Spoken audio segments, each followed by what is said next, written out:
Have you ever finished a season and realized that most of your garden will disappear the moment you stop planting it? You spend money on seeds every spring. You prepare the soil again. You plant again. You wait again. Then autumn comes and the whole process is ready to start over. I used to think that was simply how gardening worked until I began paying attention to the plants that did not follow that rule. There are vegetables and edible plants that can settle into one place and return year after year with surprisingly little work from you. Some of them can give you fresh leaves very early in spring when the rest of the garden is still waking up. Some can slowly multiply and give you new planting material without making you buy more. And some can quietly sit through winter and come back when the weather becomes suitable again. The mistake most gardeners make is treating every edible plant like an annual crop that must be started from the beginning each year. I understand why, because that is what we see everywhere. Seed packets are sold every spring, and garden centers are filled with young plants waiting for someone to take them home. But there is another way to think about your garden. Instead of asking what you need to plant this year, you can also ask what you can plant once and keep for many years. That simple change can save money and reduce work while giving you a more dependable source of food.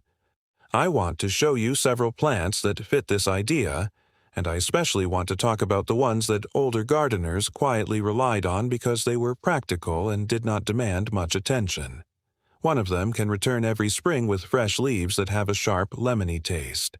Another can slowly spread through your garden by producing little bulbs that become new plants on their own. The remarkable part is that you do not need a complicated system or expensive products to get started.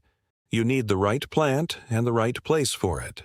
But there is one important detail that separates a perennial plant that survives from one that actually gives you useful harvests year after year. Most people overlook it when they plant. And if you miss that first step, you may spend years wondering why your supposedly permanent vegetable never becomes productive. The reason most gardeners miss out on perennial vegetables is actually very simple, because we are trained to think about the garden in one season at a time. Spring comes and we buy seeds. Summer comes and we water and weed. Autumn comes and we pull everything out and start thinking about next spring. I did the same thing for years, and I never questioned it. But once I started growing plants that could stay in the same place, I noticed something that changed the way I looked at gardening. The work did not disappear completely, but a large part of it disappeared because the hardest job had already been done. The roots were established. The plant already knew where it belonged. I was no longer starting from an empty piece of soil every spring. This is especially useful as we get older because there is a big difference between doing a little maintenance and preparing an entire garden from scratch.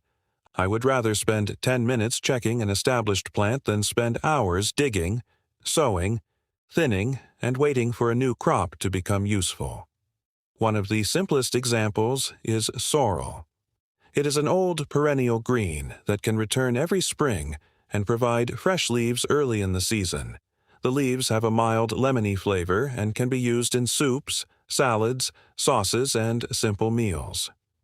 What I like most is that once the plant is established, you are not constantly thinking about starting another crop.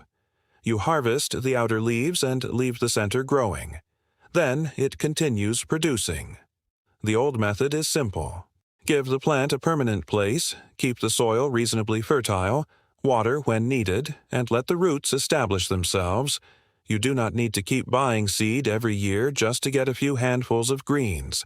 And sorrel is not the only plant that works this way. Egyptian walking onions take the idea even further because they can produce small bulbs at the tops of their stems that eventually fall toward the soil and grow into new plants. The garden can slowly renew itself without you having to do all the work. That is the part that really caught my attention. You plant once, you care for the plant, and over time the plant begins helping you with the next generation.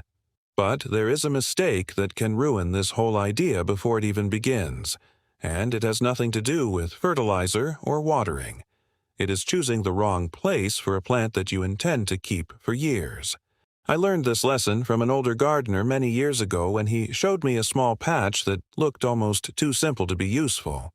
He told me that the best place for a plant you want to keep for years is not necessarily the place where you have the most empty soil.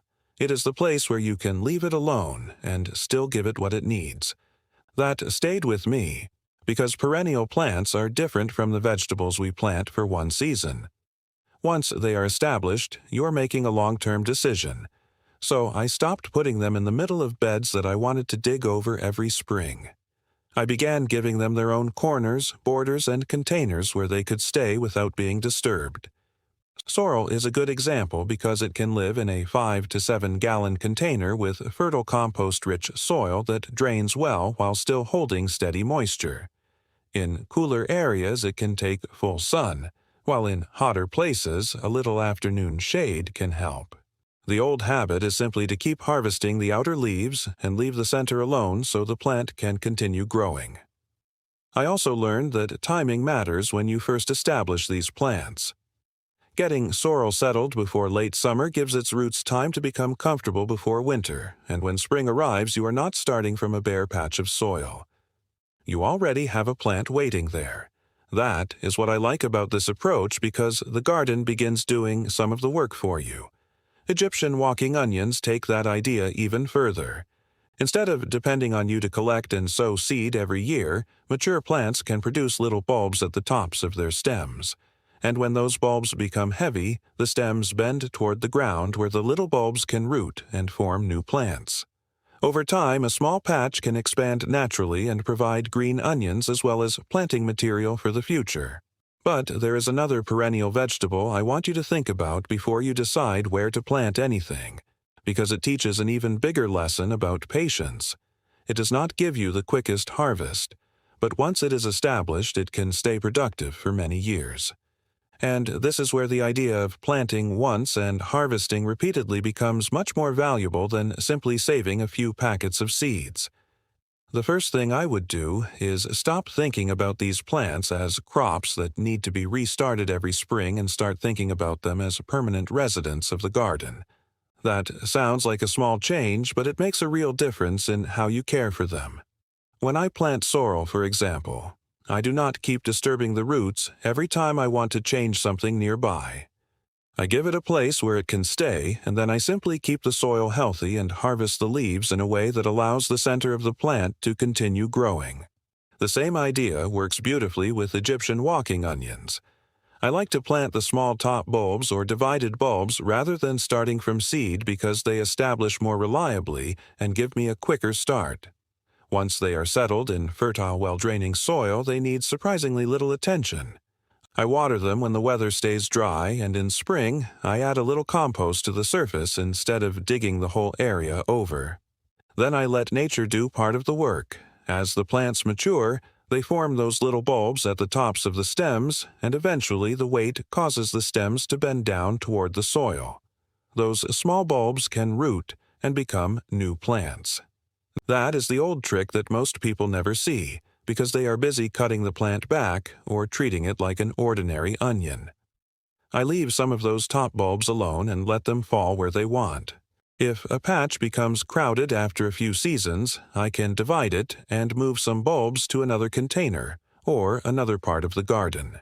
In other words, the plant can provide both food and new planting material.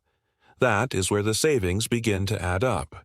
You are not buying another packet every spring just to replace what you harvested the year before. You are keeping a living food source going. Sorrel works in a similar long-term way but gives you tender leaves rather than bulbs. I usually harvest only the larger outside leaves and leave the young center alone. If you keep doing that, the plant continues producing instead of being exhausted in one big harvest. These little habits may seem almost too ordinary to mention, but they are exactly the kind of things older gardeners passed from one person to another. And there is another plant with an even more interesting advantage because once it becomes established, it can give you food from the same patch for years while asking you to do almost nothing during the cold months. There is one mistake I made for years with perennial vegetables, and it had nothing to do with planting them badly. I kept treating them like annual vegetables after they were already established. I would harvest too much at once, disturb the soil around them, move them when I wanted to change the garden, and then wonder why the plants seemed weaker the following season. With perennial crops, you have to think differently because the plant is not only trying to give you food today, it is also building the strength it needs to return next year. That is especially important with sorrel. I learned to take only the larger outside leaves and leave the center alone. When you do that, the plant keeps producing instead of being stripped down all at once. It is a small change, but it means you can keep coming back for fresh leaves without starting over. The same patience matters with Egyptian walking onions. You do not need to collect every little bulb that forms at the top of the stalk. Some of them should be left to fall and root naturally because those little bulbs are how the patch renews itself. This is one of those old gardening habits that seems almost too simple until you see it happen. One season, you have a few plants. Then you notice small new plants appearing nearby. The next year, there are more. Instead of spending money replacing the crop, you have planting material being produced right in your own garden. But there is another part that people often miss. Perennial does not mean completely maintenance-free. The soil still needs attention. A light layer of compost in spring can replenish what the plants remove through harvesting, and during long dry periods they still need water. The difference is that you are maintaining an established system instead of rebuilding one from nothing. That distinction becomes more valuable every year. When I walk through my garden in spring and see these plants returning before many annual vegetables are even ready to sow, I feel that I have gained something that money cannot really buy. I have gained time. I have gained a little independence from the yearly cycle of buying and planting, and I have gained a garden that becomes more useful as it gets older. But one plant takes this idea further than almost anything else because it can provide food while also producing the material you need to expand the patch without buying another plant. And once you see how it does that, you start looking at the whole garden a little differently. The plant I want you to remember here is the Egyptian walking onion, because it shows just how far this old way of gardening can go when you stop trying to control every part of the process. I first understood why people valued this onion when I saw a small patch that had been growing in the same place for years. There was no fancy equipment and nobody was starting trays of seeds every spring. The plants simply returned, produced fresh green leaves, and then produced little bulbs of their own that could become the next generation. That is what makes this plant so useful for a gardener who wants to save money and reduce yearly work. Instead of buying another packet of onion seed, you can start with top bulbs or divided bulbs and allow the plant to establish itself. Once mature, it produces clusters of small bulbs at the tops of the stems. As those little bulbs become heavier, the stem bends down toward the ground and the bulbs touch the soil. If conditions are suitable, they root there and begin growing into new plants. That is where the name walking onion comes from. The plant seems to move slowly across the garden while actually doing something very practical. It is making more planting material for you. I like to give these onions their own permanent container or a corner of the garden where they can stay for years without being disturbed. A 7 to 10 gallon container with fertile, well-draining soil is enough to give them a good start.